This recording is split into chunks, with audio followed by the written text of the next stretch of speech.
اداره‌ای که به ما به میراث رسیده بود اداره نبود، یک دستگاه اختطاف شده بود و وزارتایی که جناب دکتر صاحب عبدالله از بهشون دفاع میکردن وزارتایی بودن که حساب دین نبودن.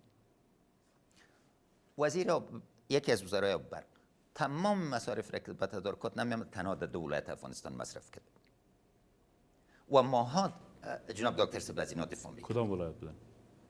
ولایت رو بانید خودتان چی کنین خوب نیست که دلیل تفرقه، اما دو ولایت بود. این دستگاه ملی است. کار رئیس جمهوری بود که تدارکات مدیریت کنه که پول داده شد.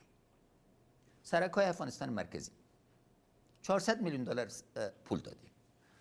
گفتیم 85% رای به جناب دکتر صاحب بوده، 15 ما باعث تعهد ملی سر افغانستان مرکزی سرمایه‌گذاری کردیم. مدیریت روزانه از این با مشکل دچار شد. بازم مجبور شدیم 3-4 جلسه تا 5 جلسه بگیریم که حرکت بده.